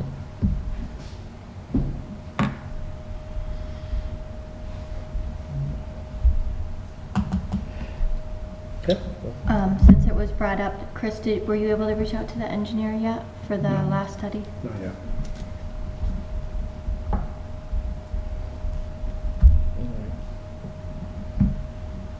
How about the bulky fee schedule now?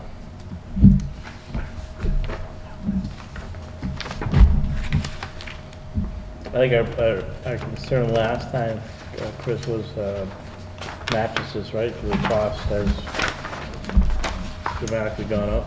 Everything went up, tires, everything. Like $100 now for a mattress.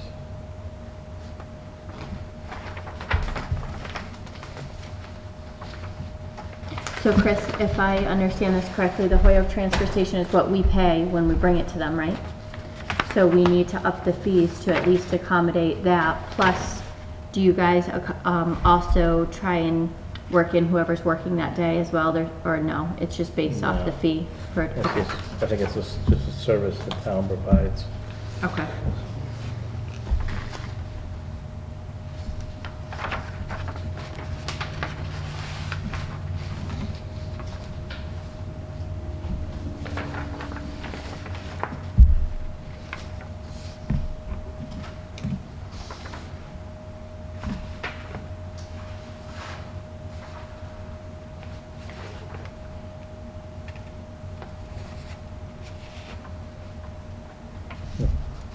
It's interesting, box springs cost as much as a mattress, Yep.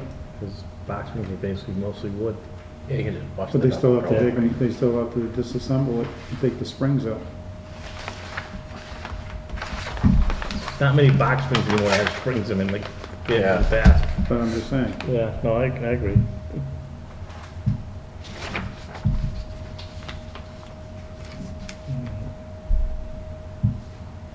So we have a couple miscellaneous items that are not on their transfer costs.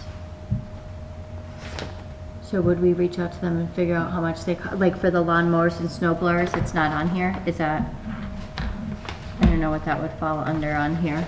So would we reach out to them and, like if we're offering it to our citizens, or should we reach out and find out how much they're? just determine a cost.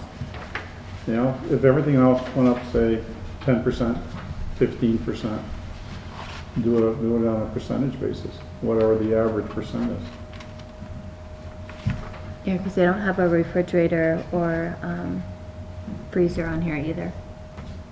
Both, I think they try to get National Grid to take them, don't they? You get Right, money. so if you do have I believe it's a working refrigerator, National Grid will actually come, pick it up, and pay you for it. That's how I got rid of my freezer one time. I got rid of I $50 did that. for an old freezer. Last year I did, Jay Joyce had mentioned it to me. I said, oh, I'd never do that. Yeah. And they take care of the CFCs and the Freon and all that. Yeah. See, most places won't take it unless you take the Freon out. Right. So that's why a lot of them won't take Okay. refrigerators or freezers or air conditioners, to be honest with you. So then the refrigerators and freezers would probably fall under the CFCs? Yep.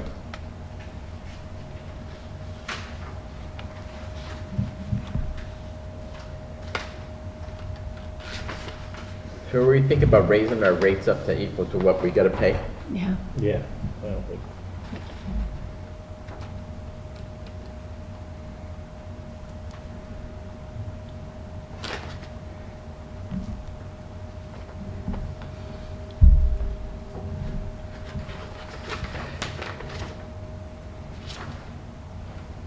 Well, part of the problem we run into is, like for the electronics, we pay by the ton for recycling.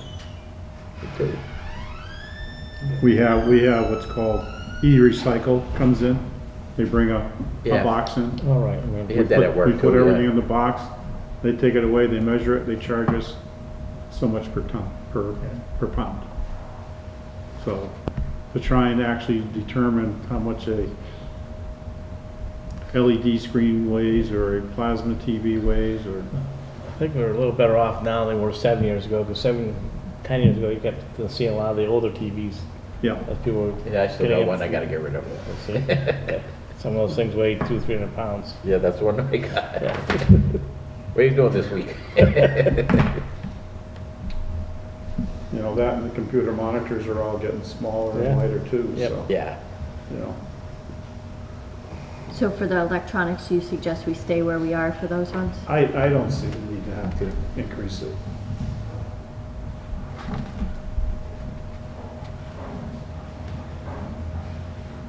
So air conditioners, dehumidifiers, refrigerators, and freezers, do we want to go to the CFC, which is the 45 each, or I say don't the think 50? dehumidifiers have that. They don't have the Freon in it? No, No. but anything with a Freon, I would go with the CFC level. Okay.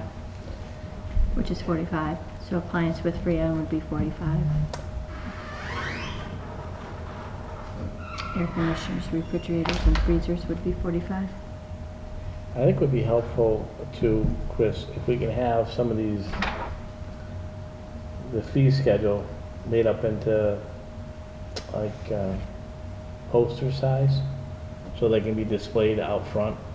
And even, because I know years ago when I was doing it, people kept on asking how much, and you know, at least that way people are prepared. I mean, obviously we'll post on our website, things like that, but still, people still, when they're in line, they'll actually see the amounts that things cost, so they're kind of ready. And it does speed up the process a little bit too. All right, we'll see what we can do. Yeah. Maybe something 3x5 or something like that, it would just have one where they could put it in a certain spot so people would see it. You know, a few cars out before they get to where they got actually. yeah, right down at the highway department, Yeah. that makes sense, total sense. Yeah, because I remember that used to be those, you know, everybody kept on asking, how much, how much, how much? Make sure you take your checkbook. It doesn't Yes. take cash. Nope. I made that mistake one year. Because cash causes a problem. Yeah, I get it. well, it's because of accountability, it's, you know, I know we don't trust employees, but still, it's accountability people. Yeah, somebody could drop one. Plus, you gotta protect the cash until you can turn it into the treasurer on that Monday.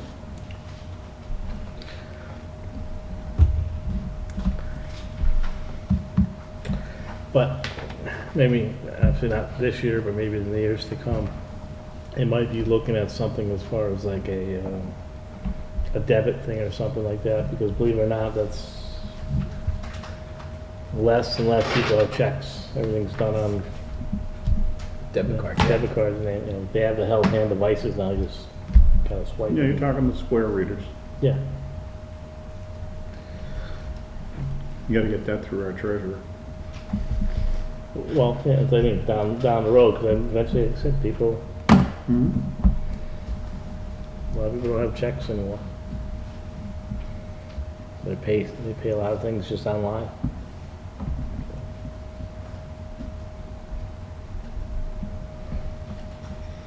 All right.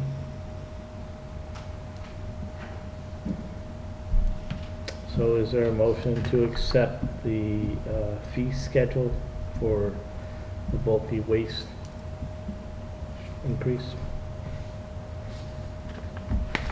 What are we accepting? Just the prices that are here under the Hoyle Transfer Station? I think, right, these are the ones that have changed. We haven't changed anything on the other ones. Well, the electronics is staying the same, but Chris had mentioned that for the miscellaneous ones that I had said, if it's not listed here, to do a certain percentage, right? Just to make sure. So like the lawnmowers and snow blowers, I don't know what we would change that to. It says 15. Propane tanks are now 30, not 10, so we have to change that. So why don't we do, again, it says lawnmowers and snow blowers. To me, there's a difference between a little push mower versus someone dropping off a riding lawnmower. So, Yeah, how we gotta find out from the transfer station, right? yeah. But I don't see a lot of people, not to say a lot of people wouldn't, but sure, it could possibly be someone dropping off a, a used riding lawnmower, but you'll find out a lot of lawnmowers people take for scrap nowadays, Yeah. for the engine or the metal. Yeah, the local scrapyard, Yeah. usually take them in.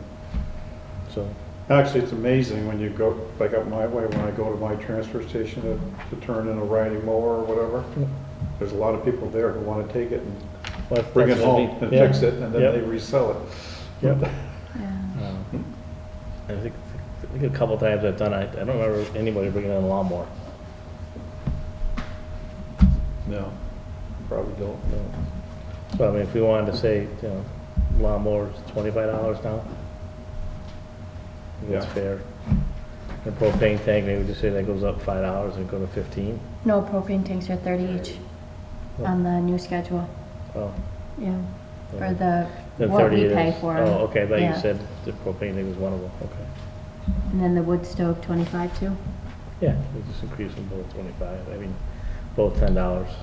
Yeah, and car batteries are 15, it says on here. I'm assuming that's what they mean by batteries. Okay. I think so. And then auto tires, it has it as 15 on here as well, if it's a car tire. Yeah, so Um, outside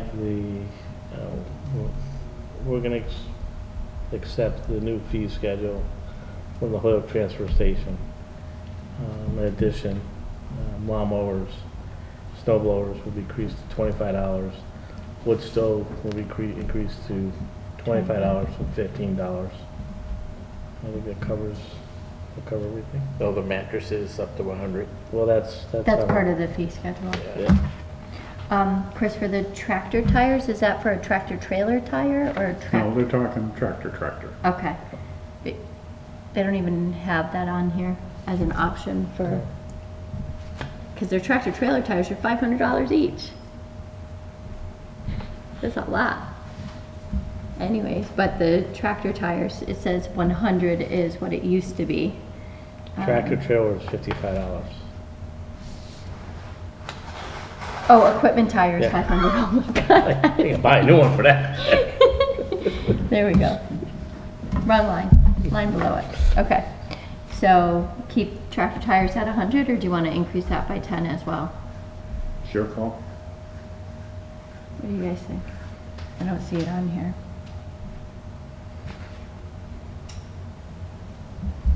No, what was I'm assuming a large truck before might have been a tractor trailer?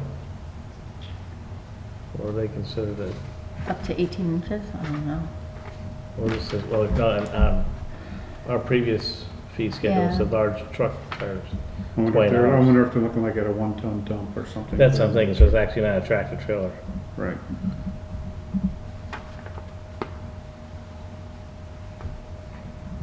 So that would go up to 55. We could just leave it how it has on here, where we have the truck tires up to 18 inches. They have it with or without a rim.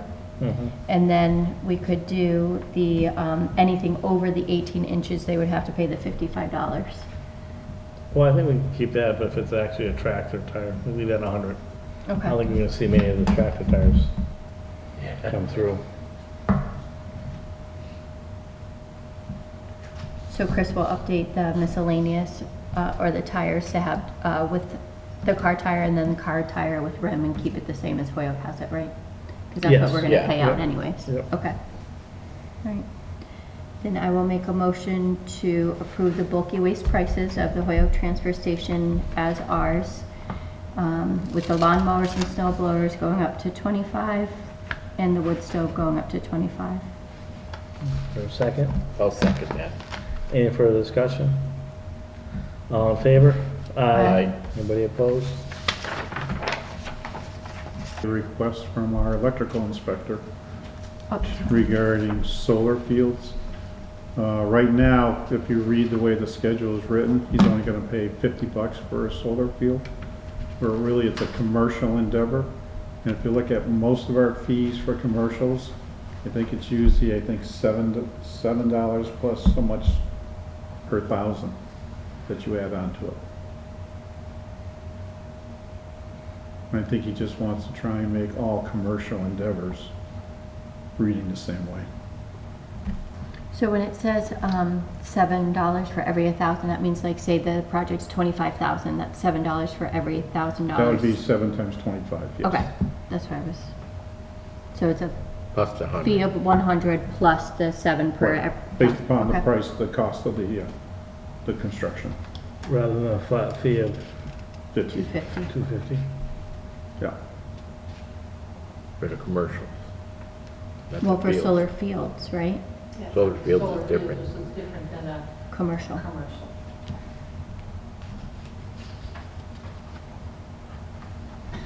So he just wanted, I'm sorry, I think He just wants to add on. for the solar, Solar just, field. this is just to be for solar, nothing else. Yes. Right. Okay. Yeah. Is there that much more inspection to, Potentially, solar? potentially, yeah. Yeah, no. Just This one's asking. over Well, the issue becomes is, thousands. as the panels go up, they'll probably go out and inspect as panels are going up. I don't think they just do one inspection when it's all done. They have to probably look at the transfer switches as they're put in, cutoff switches, things of that nature. You know, it's a lot more than just going and looking at you putting up one little panel on top of your roof or putting it on a mount in your backyard when you're going and looking at an acre's worth of solar panels.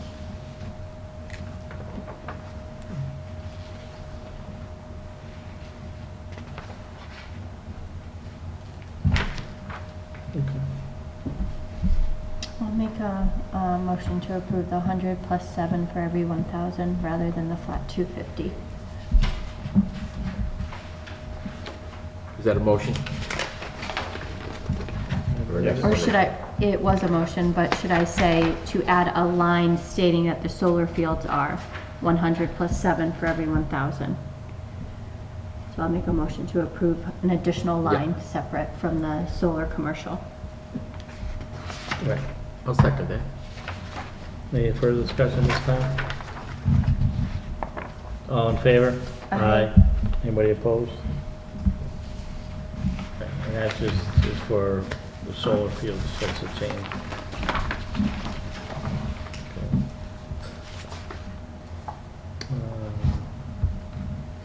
Approve and sign chapter 61A for Carver Street request. The Land Use Committee, I believe, met Yes. regarding the proposed land that was going to be subdivided into individual parcels to be sold. And I believe the committee made the recommendation that it's not anything the town would be interested in pursuing. Correct. So we are now going to have the board sign off saying you're not going to refuse you're not going to exercise your right of first refusal, but allow them to proceed with their original plans to subdivide and sell into building lots.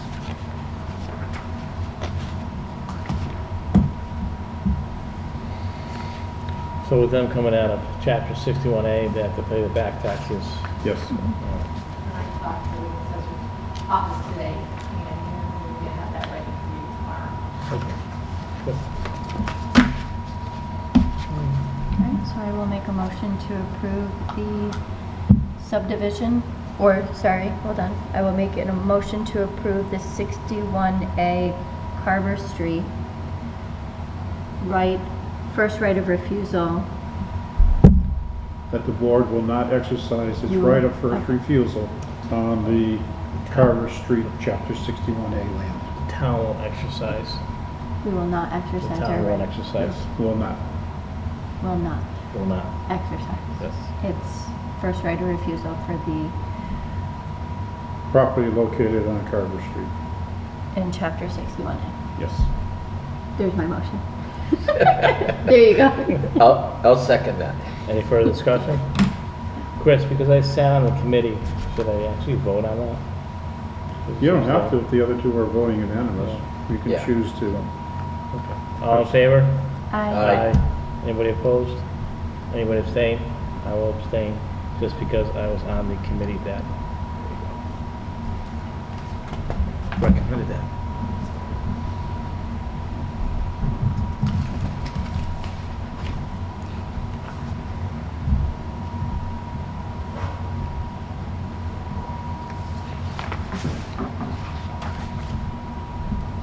So when you guys, when the land use committee came together, you guys just discuss on like what could you possibly use that land for kind of thing and then go from there? Yeah, we look at where the land is, if it's any value to the town Yeah. could do anything with it. Or if they want to extend, say they have a conservation land right next to it, does the town want to buy it to create more conservation and open space in the town instead of development in that area?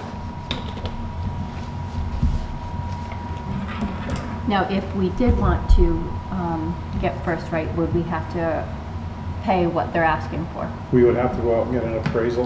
Okay. I think it's 2 appraisals. I think so, third-party appraisals. Yep. And then we would have to pay the higher of the 2 appraisals.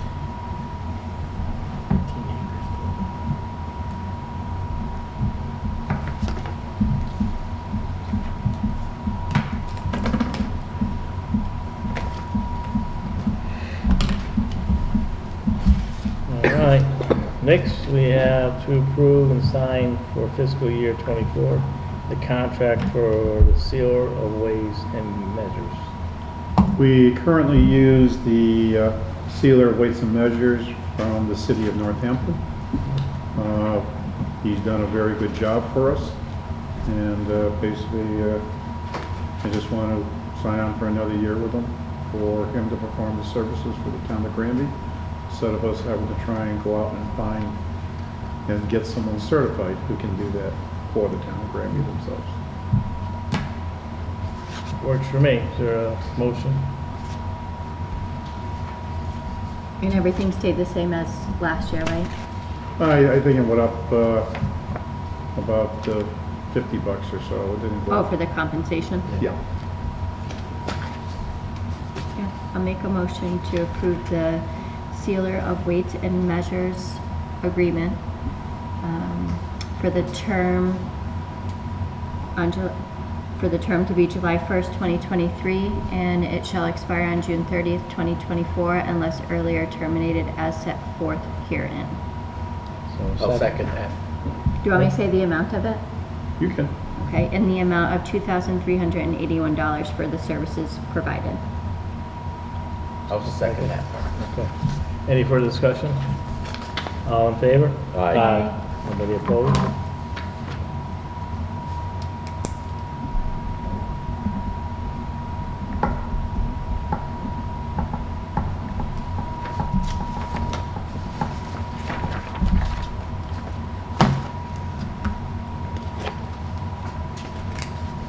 Here's the first one.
All right, that is it for new business. Old business for updates, anything in regards to updates for Route 202, the Mass DOT project? No, the only item that I have an update on is the Five Corners Halon request. Mm-hmm. I did talk with Attorney O'Toole some more on this. Their counsel was supposed to be sending him some information regarding what they have for records on the property. We also are using the title attorney at Ryan and Boudreaux to go start looking at the title search for that piece of property. He did check with the assessor's office. They show that as all one piece of property on their records. So it may be a little bit more entailed trying to find out the exact history of that parcel of land. Okay. But they are working on it. He was going to get a hold of Mr. Halen's attorney to see if he was going to forward the information that they had on the piece of property. So. Okay. Now, Chris, I know you already gave us an update to Forge Pond, and this year will be the planning stages. Does Dave Leonard take the lead on that? I want to get in touch with him on it. I want to go through it with him to see if we have to issue an RFP. You know, if it's going to be broken out by other people, various companies doing the work, or if it's all going to be on one. So to see if what that fee is going to be, to see if we have to actually do an RFP for those type of services. And still no dredging? They didn't give us the report yet? No, nothing on the dredging. Repairing of Dufresne Playground, I saw the emails go out. I haven't seen an email come back with any responses since our meeting last Monday. Dog waste at Dufresne, I don't know if Jeremy put anything in his weekly report. I didn't have a He He chance. did. Yeah. It's the same. He said it's the same even with that barrel at the 4th Pavilion.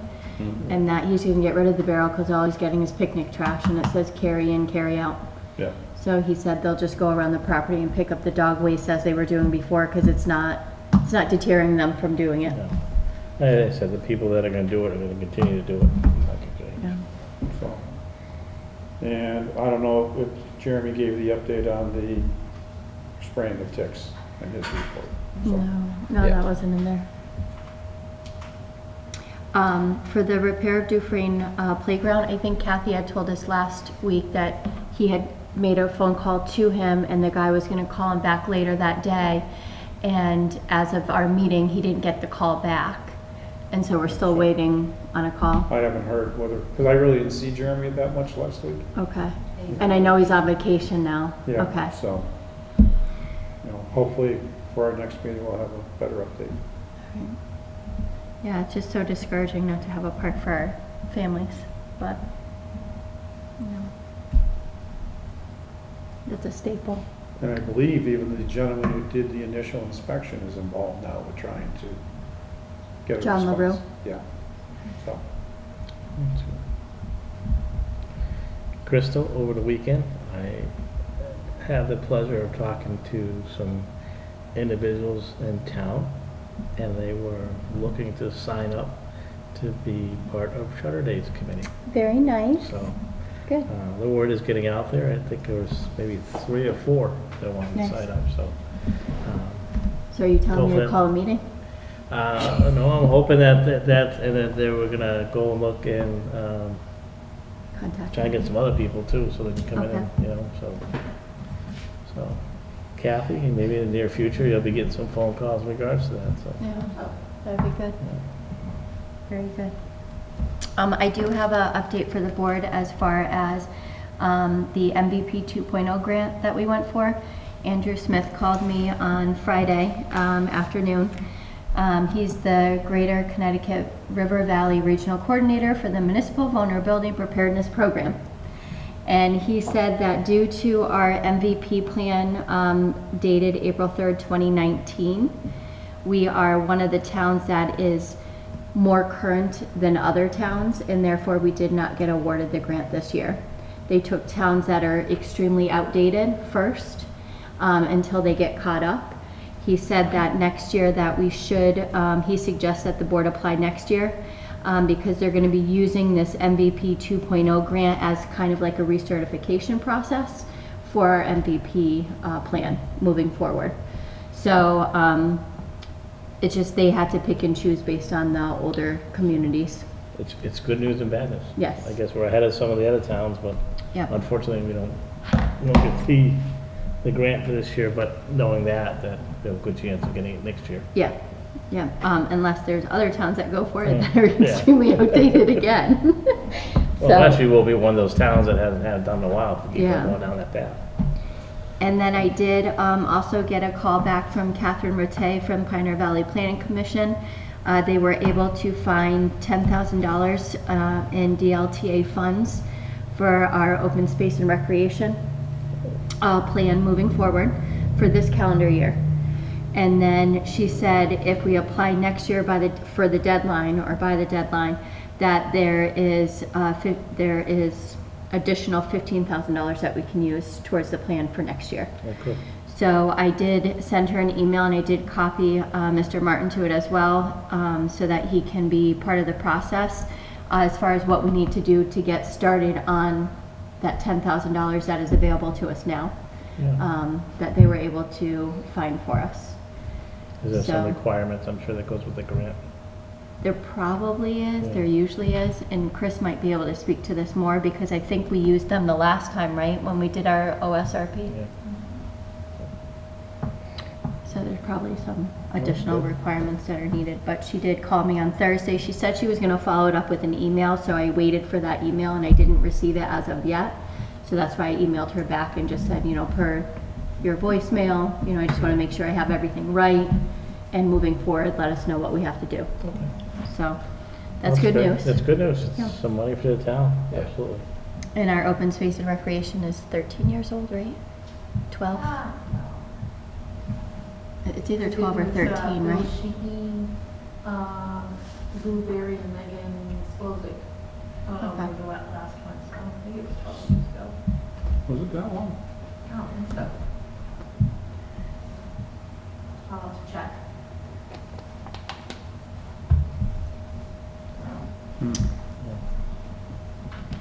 And then one thing that it's my fault, I kind of let it drop off, but the senior work-off program that we worked on last year, Chris, I didn't know. I believe the last thing that we talked about is you were going to meet with the finance committee and find out how much we can put aside for slots for seniors to be part of this program. And we went out to the various departments and they gave us jobs that they could do in those departments. Do you know where we stand with that? No, not right now, to be honest with you. Okay. I think it fell off my radar too, to be Okay. honest with you. And if I remember correct, there weren't a lot of jobs that were gonna be available either. No, there was. There was? There was the school, The there was school. the clerk, there was the council on aging. Yeah, but a lot of it was, I have it here, I think. I think Like- I grabbed it. paperwork and stuff like that, kinda. We'll have to go see if I can Yeah. find all that. But I think that's what a lot of the work was, and what I mean by a lot, there was not a lot of spaces available. I think it came down to what was available for funding to That's what we, to Chris- decide how many spaces we could have. well, I can bring the paper or the form that was last given to us. I thought I put it in here, but I might have left it on my desk when I was reading it before I came here today, of the various jobs that were Yeah. given from the departments. But if we can kind of keep that on our radar and see if we can offer that. And I know when we looked at the other communities, it was kind of like a raffle. People would put in for it, but only so many slots were Right. available. Yeah. That might be something that we can look into more once we know how much we can offer to this program. Yeah.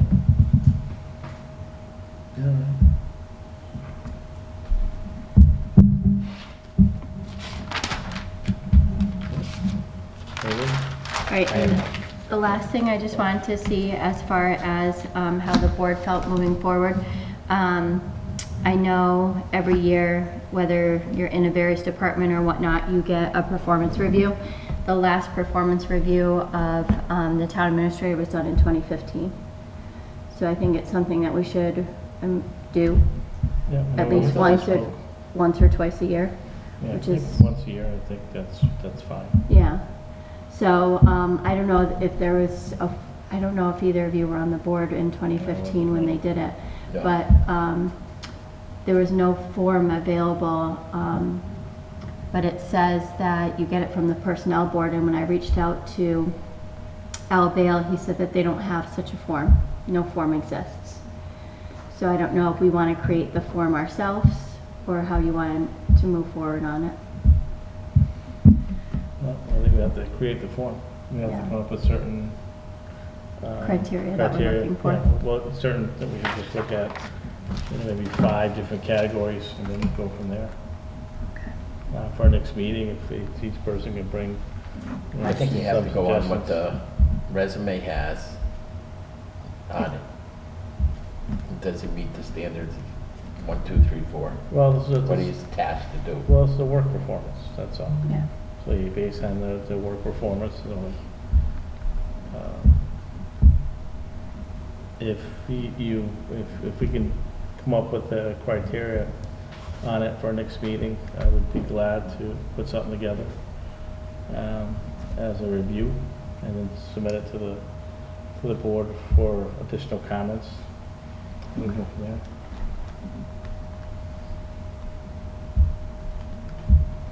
Or individually, okay, put comments on it, and we'll present the full.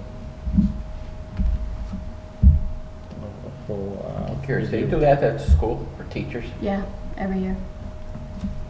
About the geo? You have a halfway through, Yeah. you We get, got it at our work too. Yeah. That's right. there's formative reviews, and then there's summative. Yeah, a lot of places do it based into their contracts for Yeah. review.